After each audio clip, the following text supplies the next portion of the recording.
passar só um trecho dele, junto com alguns outros trechinhos de outros filmes, para pensar o cabaré, mas o Tá ligado?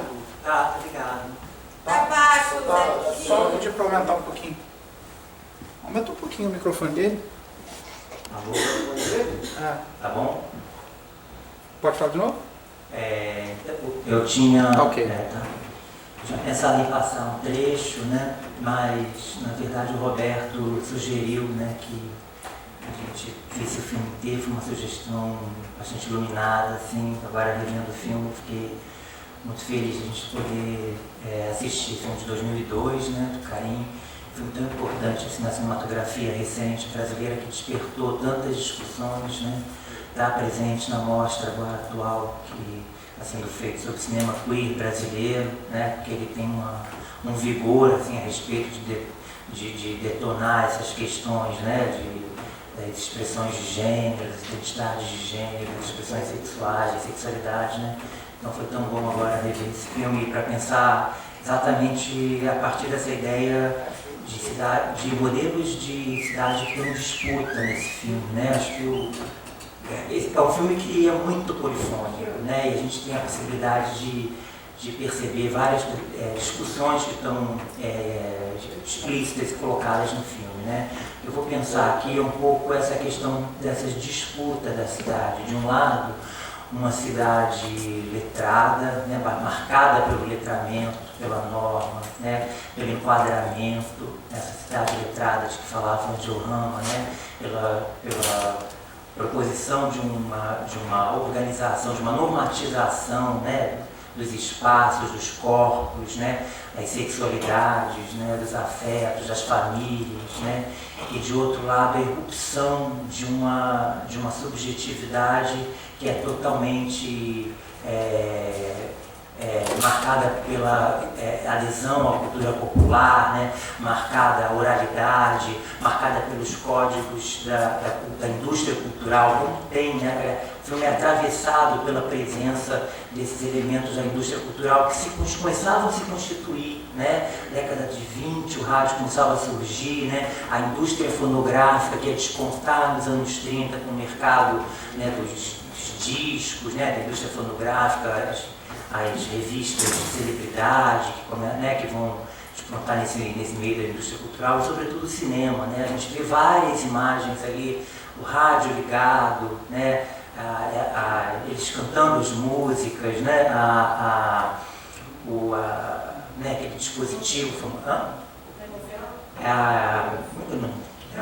gramofone, sei, aquele avô da vitrola, né, que estava lá ali ouvindo aquele disquinho, né, e ele no cinema. Então, eu queria pensar um pouco a construção dessas subjetividades nesse momento e como que essa disputa em torno desses dois projetos, eu acho, de construção de expressão, de urbanidade, né, que estão atravessados e que estão em conflito nesse momento, e que logo depois vão entrar numa espécie de negociação a partir do Estado Novo, né, assim, pensar um pouco a construção da identidade nacional, com todas as disputas, todas as mediações, as negociações possíveis, a importância, né, dessa indústria cultural no sentido de organizar um pouco esse sentimento de pertencimento a uma nação. A gente aqui está vendo final dos 20, mesmo dos 30, né? Então é um momento ainda, onde essa coisa está muito em ebulição, né? Esses projetos, essa disputa, essa tensão, né?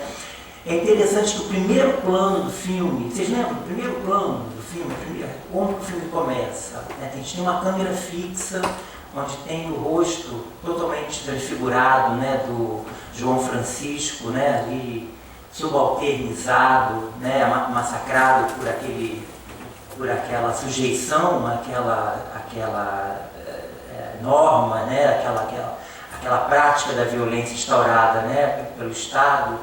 Então a gente tem exatamente um enquadramento da imagem dele, né? Você vê que a linguagem cinematográfica acompanha isso, né? Enquadra a figura dele completamente ali numa câmera frontal, né? Ali naquela figura que está completamente fixa dentro daquele, né, regime de enquadramento. E numa voice-over que vai falando, né? Que vai dizendo, enquadrando esse cidadão, né? Então, assim, pensar esse enquadramento da imagem dele, nessa rigidez do quadro, com esse enquadramento social desse personagem, né, de João Francisco. E aí a gente vai vendo que é um enquadramento pela negação, né? Pela negação àquela cultura, né? Esse sujeito pederasta, passivo, né?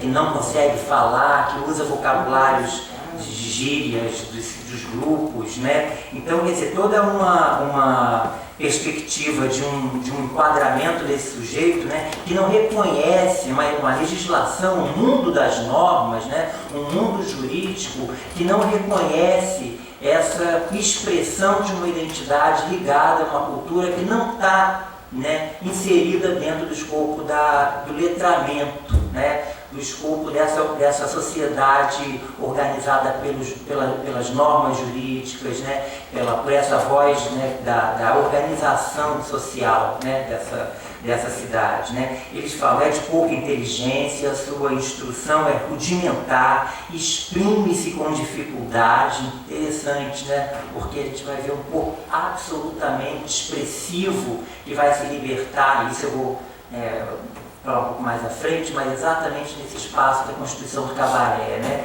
Mas então, nesse primeiro quadro ainda, nesse primeiro plano, a gente vê isso, né, instrução rudimentar, demarcando os limites desses lugares de fala que eu acho que vão entrar em conflito ao longo do filme, né? A gente pode pensar muito o filme a partir dessa chave, né? De uma disputa em torno desses dois regimes, desses dois modelos, né? De um lado, uma cidade da norma, desse letramento, dessa ordenação dos corpos e dos desejos. Do outro lado, esse corpo, né, vinculado às expressões populares, vinculado às culturas, a uma literatura oral, à oralidade, né, a essa adesão aos códigos de uma indústria cultural, né, que passava de uma determinada maneira também a inspirar formas, né, de expressão, de subjetividade, né. Então, ainda nesse primeiro quadro é isso, né? Nesse primeiro plano é isso, né? Esse sujeito, né? Esse personagem que é definido jurídica, né? E semanticamente pela negação, por aquilo que escapa àquele controle, né, social que queria organizar aquela cidade, né? Aqueles espaços, né? Então, é uma cidade que se dá, logo nesse primeiro quadro, né, que monta as suas estratégias de ordenação da cidade, já que a gente está aqui inspirado, né, por essa maravilhosa iniciativa, né, de a gente pensar a representação da cidade do Rio. Aqui a gente então vai pensar um pouco nessas disputas que estão, né, nesses conflitos que estão colocados aqui no filme do Karim, né? Então a gente tem logo de cara essa apresentação desses códigos, né, marcados por uma cultura do documento, né? A gente tem ali a leitura de como é que se chama isso? Um auto, né? Um auto de infração, né, que está datado, está ali, está documentado, né? Então você tem ali a primeira voz, né, que se apresenta nesse regime, é essa voz documental, né, das normas, da polícia, da jurisdição, né, desse documento que vai organizar, que vai enquadrar esse corpo. Isso é muito interessante, que a gente esse corpo subalternizado, né, violentado, né, tanto na sua expressão de identidade quanto na sua forma física, né. Esse corpo está violentado por esse modelo, né, por essa política que se organiza em torno dessa cidade letrada ali, onde as letras coube essa missão civilizadora, né. Então a gente vai pensar um pouco nisso, né, como há uma inscrição aí de um projeto de cidade civilizada, onde esse personagem de João Francisco não deve fazer parte, ou ele se adequa a essa cidade, né, ou ele tem que ser né, apartado, né, dessa cidade. Então essa missão civilizadora desse letramento que está ali enquadrando, e aí é interessante porque a linguagem cinematográfica acompanha esse movimento, esse enquadramento do corpo, né, rígido, fixo ali nessa câmera frontal. No meio do filme, eu vou tomar 3 momentos emblemáticos para a gente começar a pensar um pouco a respeito disso, né? Esse primeiro momento, esse primeiro plano. No outro momento do filme, que é na cena em que o João Francisco vai ao cinema, né? Ele vai assistir um filme de Josephine Baker. Vocês lembram dessa sequência? Se inicia nesse momento. Antes a gente já tinha visto no quarto dele uns recortes de jornais, onde até trazia, né, uma foto da Josephine Baker com uma matéria, né? Então, assim, para a gente pensar, né, que esse sujeito, né, que é um sujeito que de alguma maneira coloca em xeque aquele modelo de cidade proposto, aquele modelo de sociedade proposto, ele é alimentado também por essa indústria cultural, né? Inclusive ele vai se autoperformatizar, né, muito inspirado nessa adesão a esses códigos que estão ali atravessados pela indústria cultural, pela música, né, pelo cinema, pelo rádio, né, para a gente pensar um pouco essa cultura popular como uma forma de enfrentamento possível a esse, né, código dessa cidade mais rigidamente pautada por esse projeto letrado, né? Vamos pensar então no confronto entre a cultura letrada de uma parte e tudo que ela organiza, né? Não em termos jurídicos nesse sentido, mas também numa heteronormatividade, né? Numa afirmação de uma certa masculinidade, né? E por outro lado, essa potência que irrompe, né, no seio dessa apropriação absolutamente transgressora desses códigos que estão ali colocados pela cultura popular, atravessado naquele momento da organização de uma indústria cultural, né? Se não brasileira exatamente, mas já com uma certa inscrição carioca, né? Assim, uma identidade ainda regionalizada e que vai dar sentido ao, que vai alimentar, né, esse plantel de referências, né, a partir do Estado Novo, sobretudo desse projeto do Estado Novo, desse plantel dos códigos de uma identidade nacional, né? A gente vai ver essa ideia, né, de uma certa adesão a uma matriz afro-baiano-carioca na organização da cultura nacional brasileira, né? Relegando a essa categoria de regional tudo aquilo que não fizesse, né? Que não fosse a expressão dessa matriz afro-baiano-carioca, né? Um projeto um pouco depois desse período que a gente viu aqui no filme, né? Então a gente vai ver na segunda cena, mas assim, às vezes seu pensamento é um pouco dispersivo, então se por acaso alguma coisa escapar, vocês me puxem de volta, né? Mas estava falando da experiência dele no cinema, né? Ele está ali assistindo a um filme de Josephine Baker, né? Que é uma atriz, uma performer, né? Que também foi muito importante para a gente pensar nesse registro do cabaré. Essa cabareteira, essa linguagem do cabaré, né?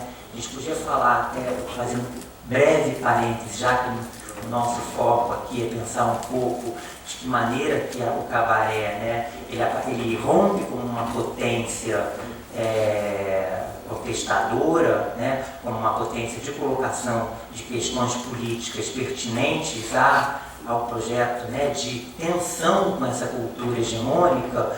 A gente pode pensar, por exemplo, no registro do cabaré nas vanguardas históricas, né? Por exemplo, na experiência de um cara chamado Hans Richter, né, um pintor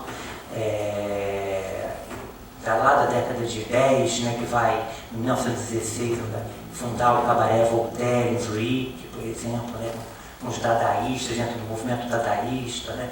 A gente pode pensar, por exemplo, o cabaré alemão, né, Kurt Weill, Bertolt Brecht, né, década de 30 lá, né, que vai, né, potencializar ali um discurso bastante desconstrutor, né, e que mais tarde vai acabar sendo expurgado pelas forças nazistas como arte degenerada, né?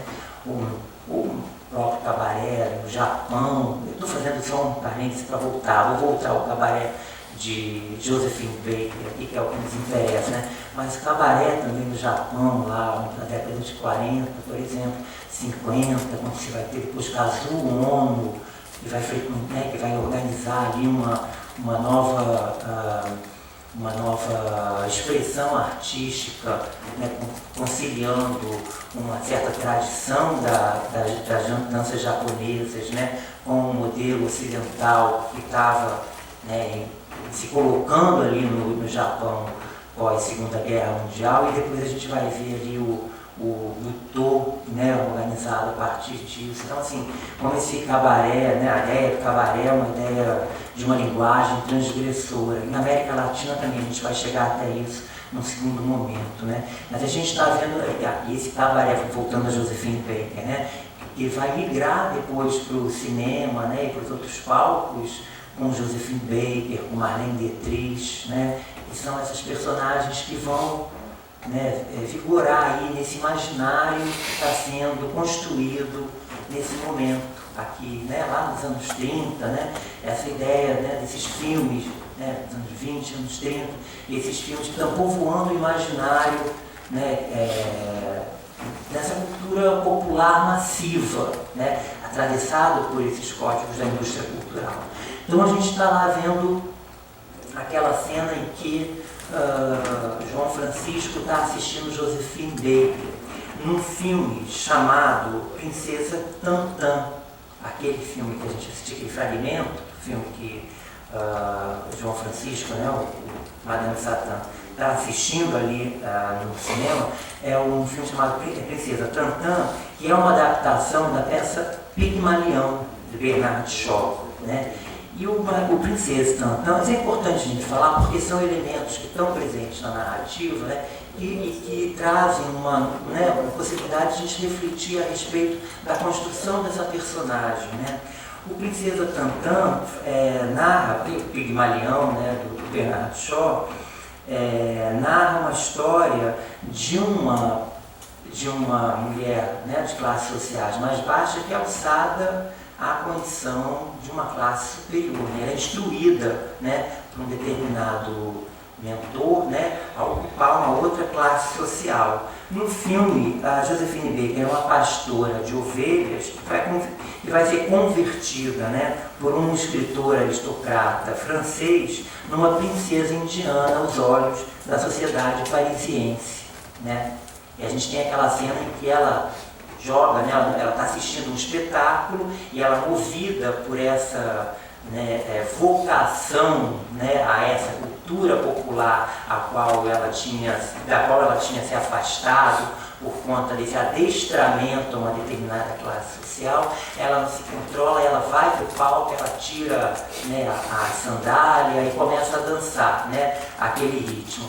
É isso que alimenta esse imaginário, né? É interessante essa ideia de uma autofabulação, né? Uma transformação que está presente em Pigmalião. É um texto que depois vai ser encenado nos anos 60 por George Cukor, né? No My Fair Lady, né? O mesmo texto, que é uma referência talvez um pouco mais próxima do que Princesa Tantã, né?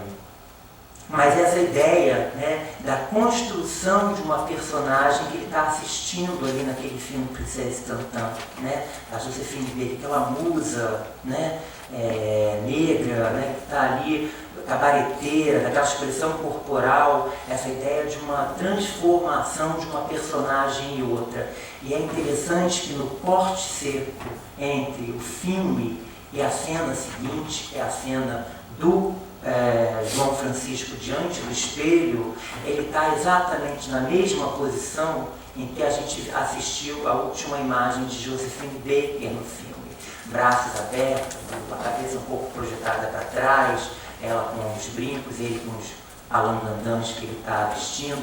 E ali, diante, né, desse cenário, diante daquele espelho, ele começa a narrar aquela lenda, né, da disputa, da briga entre Tubarão Branco e Jamaci. Pensando então nessa ideia de uma tradição oral, né, né, na nossa argumentação aqui de conflito entre uma cultura do letramento e uma cultura da oralidade, de uma tradição, de uma filiação a uma tradição da oralidade. Ele retoma essa lenda, né, que a gente nem sabe de onde vem, né, mas essa lenda ali de uma disputa entre a figura do Tubarão Branco e a figura de Jamaci. Importante, né, que essa lenda narra também um conflito, uma violência, né, uma disputa, violência, marcada pela violência, que vai dar origem a essa personagem da mulata do Balacochê, né, inspiradora da performance de João Francisco, logo na cena seguinte, quando ele adentra então aquele espaço improvisado de cabaré no Danúbio Azul, né, para essa performance da mulata do Balacochê. Estou falando isso para a gente pensar essa ideia de uma autofabulação de uma personagem, né, que através dessa ligação com a cultura popular, com a oralidade, né, e sobretudo com a construção, né, de uma expressão de gênero que está atravessada também por esses códigos da indústria cultural, como uma expressão do empoderamento popular, né? Essa ideia de que João Francisco recusa esse lugar da subalternidade, né? Esse lugar onde os negros, homossexuais, pobres da Lapa tinham que reconhecer esse lugar de exclusão. Ele recusa para se empoderar, né, e enfrentar essa sociedade a partir desses códigos, né, de empoderamento marcado pela expressão de gênero, por essa condição da cultura popular, por essa negritude que vai atravessar essa performance do cabaré que ele vai apresentar então, né, naqueles gestos que remontam, né, ao candomblé, a um ritual, né, quase religioso que a gente vai ver na cena seguinte, né? E é interessante porque ele vai narrando essa história do surgimento da mulata do Balacochê, quase diante do espelho. Então é importante isso, essa ideia de uma narrativa especular, né, dessa especulação em torno da projeção de ou de um alter ego, né, ou de uma outra identidade, ali, da construção de empoderamento desse personagem, né, diante desse espelho, narrando essa história, essa autofabulação, que nos remete inclusive a essa ideia de evitar a morte, né? A gente tem até um registro meio Sherazade nisso, né? Assim, aquela pessoa que precisa narrar a si mesma para se manter vivo. Na verdade é isso, né? João Francisco precisa se reconstruir dentro daquele espaço completamente violento da sociedade, daquele contexto histórico, para poder existir enquanto personagem, para poder existir enquanto sujeito, para poder existir enquanto negro, para poder existir enquanto homossexual. Ele precisa se reinventar, né? E essa ideia dali da frente do espelho tem essa imagem sherazadiana, né, dessa autofabulação, desse evitar a morte. Ele precisa sobreviver àquilo, né? E a forma como ele encontra é nessa expressão da filiação a uma cultura popular, né? E aí a gente vê na cena seguinte ele adentrando no palco do Danúbio Azul, e não mais a partir dessa performance dele, a câmera não consegue mais enquadrá-lo. Então é interessante a gente pensar também como a linguagem do cinema, ela apresenta essa discursividade desse momento. Assim, na primeira cena, né, a gente via perfeitamente, né, aquela câmera rígida, fixa, frontal, enquadrando essa personagem, né, esse corpo subalternizado, esse corpo violentado de João Francisco. Nessa cena é impossível. o corpo desliza, desenquadra, desfoca, a câmera tenta ir atrás dele e não consegue, né? É quase uma espécie de uma festa orgiástica, né? A gente tem uma sensação que essa cultura popular traz à tona, né? Essa euforia, né? essa festividade, né? essa vinculação a um prazer quase orgiástico, né? Que está ali naquela performance do corpo de Lázaro Ramos na cena do cabaré, né? É uma câmera que tenta se aproximar muito, né? A gente às vezes não consegue nem identificar qual é a parte do corpo que está sendo enquadrada, né? Ele não consegue, a câmera ali já não consegue, esse corpo já não permite mais ser enquadrado por esse registro, né? Você tem ali um corpo que está absolutamente num estado de euforia, né? Num estado de completo domínio e adesão a esse projeto de uma cultura popular, né? Onde ele vai cantar duas canções, né? Nesse trecho, o Mulato Bamba e ao Romper da Aurora, né? Noel Rosa e Ismael Silva. É importante a gente ver como essas letras desse cancioneiro popular, né? Sobretudo do samba, ele se apresenta, né? Ele organiza, né? A construção das personagens como um todo, né? Então, como a gente tem uma proximidade muito grande entre essa cultura popular, essa cultura massiva, né? Que é essa cultura popular atravessada pelos códigos de uma indústria cultural que começa a ganhar forma naquele contexto histórico, né? Seja nas letras de samba, né, seja nesses rituais, né, do cabaré. E é nesse momento que a gente percebe, então, né, que há um empoderamento efetivo dessa personagem que assume, né, uma identidade de resistência àquele modelo normativo, né? Aquele modelo excludente, aquele modelo heteronormativo, né? Da sociedade, daquele controle jurisdicional da cultura dessa sociedade letrada, né? E aí a gente tem uma terceira cena emblemática, que é agora quase no final, quando a gente vê a personagem do João Francisco numa segunda vez, enquadrado pela câmera, né? Depois que ele mata esse sujeito que o enfrenta, né? Ali no Bar Danúbio, né? A gente tem aquela imagem, novamente ele com os traços da violência, né? Ali ele novamente com aquele corpo aparentemente novamente subalternizado, né? Aquele corpo violentado, aquele corpo massacrado por essa sociedade das normas, né, e do controle. E a gente tem uma voz em off que novamente está enquadrando esse sujeito, e não por acaso, né, é uma voz narrada por Eduardo Coutinho, né, assim, nesse segundo momento, também trazendo aí um registro com o documental, né, ou seja, essa voz que a gente identifica, né, como uma voz ligada ao documento, né, a uma narrativa documental. Então, tentando novamente enquadrar aquela personagem a esses rígidos, né, essa rígida moldura social, né? E o que a gente vê sobre essa voz, né, desse narrador que novamente apresenta os mecanismos